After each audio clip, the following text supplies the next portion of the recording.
ಎಷ್ಟು ಈಗ 100 ಕೋಟಿ ಯಾವುದೋ ಪ್ರಾಜೆಕ್ಟ್ ಅಪ್ರೂವ್ ಆದರೆ ಅದರಲ್ಲಿ ಎಷ್ಟು ಸಮರ್ಪಕವಾಗಿ ಬಳಕೆಯಾಗಿ ಅನುಷ್ಠಾನ ಆಗುತ್ತೆ ಅನ್ನೋದು ಬಹಳ ಮುಖ್ಯವಾದದ್ದು. ಯಾಕೆಂದರೆ ಇವತ್ತು ನಾವು ಎರಡು ಭಾರತವನ್ನು ನೋಡ್ತಾ ಇದ್ದೀವಿ. ವೈಮಾನಿಕವಾಗಿ ಭಾರತವನ್ನು ನೋಡಿದರೆ ತುಂಬ ಅದೇ ಬೇರೆ ಚಿತ್ರಣ.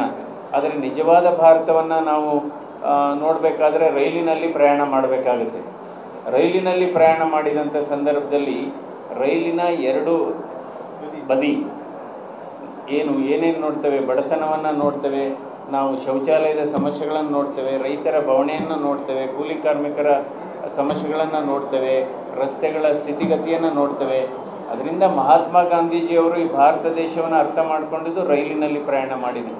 ಹಾಗಾಗಿ ಕಳೆದ 10 ವರ್ಷದಲ್ಲಿ ಮತ್ತು ಅದಕ್ಕೆ ಪೂರ್ವವಾಗಿ ಜನತಾದಳದ ಸರ್ಕಾರಗಳು ಮತ್ತು ಇವತ್ತು BJP ಸರ್ಕಾರಗಳು ಈ ರೈಲಿನಲ್ಲಿ ಕಂಡಂಥ ಭಾರತಕ್ಕೆ ಸ್ಪಂದನೆ ಮಾಡಿ ಅದನ್ನು ನಾವು ಯಾವ ರೀತಿ ನಾವು ಅಭಿವೃದ್ಧಿಗೊಳಿಸಬೇಕು, ಸ್ಪಂದಿಸಬೇಕು ಅನ್ನೋ ನಿಟ್ಟಿನಲ್ಲಿ ಕೆಲಸ ಮಾಡಿದ್ದಾರೆ. ಸೊ ಅದರಿಂದ ಯಾವಾಗಲೂ ಅಷ್ಟೇ ಈ ಟೀಕೆಗಳ ಬಗ್ಗೆ ನಾವು ತಲೆ ಕೆಡಿಸ್ಕೋಬಾರ್ದು. ಯಾಕೆಂದರೆ ಟೀಕೆಗಳು ಸಾಯುತ್ತವೆ, ಸಾಧನೆಗಳು ಜೀವಂತವಾಗಿರ್ತವೆ. ಅವಾಗ ಟೀಕೆಗಳು ಸಾಯುತ್ತವೆ. ಸೊ ಅದರಿಂದ ನಾವು ನಮ್ಮ ವೃತ್ತಿನಲ್ಲಿ ನಾನೇನು ರಾಜಕೀಯಕ್ಕೆ ನಿಜವಾಗ್ಲೂ ಬರಬೇಕು ಅಂತ ನಾನು ಕನಸಲ್ಲೂ ಅಂದ್ಕೊಂಡಿರಲಿಲ್ಲ.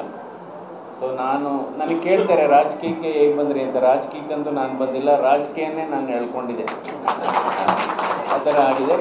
ಸೊ ಆದರೆ ರಾಜಕೀಯಕ್ಕೆ ಬಂದರೂ ನಾನು ರಾಜಕೀಯ ಮಾಡೋದಿಲ್ಲ. ರಾಜಕೀಯಕ್ಕೆ ಬಂದಿರೋದು ಸೇವೆ ಮಾಡಲಿಕ್ಕೆ. ನಾನು 35 ವರ್ಷ ಸುದೀರ್ಘವಾಗಿ ನಾನು ಹೃದ್ರೋಗ ತಜ್ಞನಾಗಿ 18 ವರ್ಷ ನಾನು ನಿರ್ದೇಶಕನಾಗಿ ಕೆಲಸ ಮಾಡಿ ಒಂದು ಸರ್ಕಾರಿ ಸ್ವಾಯತ್ತ ಸಂಸ್ಥೆಯನ್ನು ಈ ರೀತಿಯೂ ಮಾಡಬಹುದಾ, ಪಂಚತಾರ ಖಾಸಗಿ ಆಸ್ಪತ್ರೆಗೆ ಬೆಳೆಸ್ಬೋದಾ ಅನ್ನೋದನ್ನ ರಾಜ್ಯಕ್ಕೆ ರಾಷ್ಟ್ರಕ್ಕೆ ತೋರಿಸಿದ್ದೀವಿ. ಸೊ ಅದರಿಂದ ಹಲವಾರು ಇವಾಗ ಸುಮಾರು ನನ್ನ ಇದು ಬರಬೇಕಾದ್ರೆ ಹಲವಾರು ದಿವಸ ತೆಗೆದುಕೊಂಡ್ವಿ ನಾವು.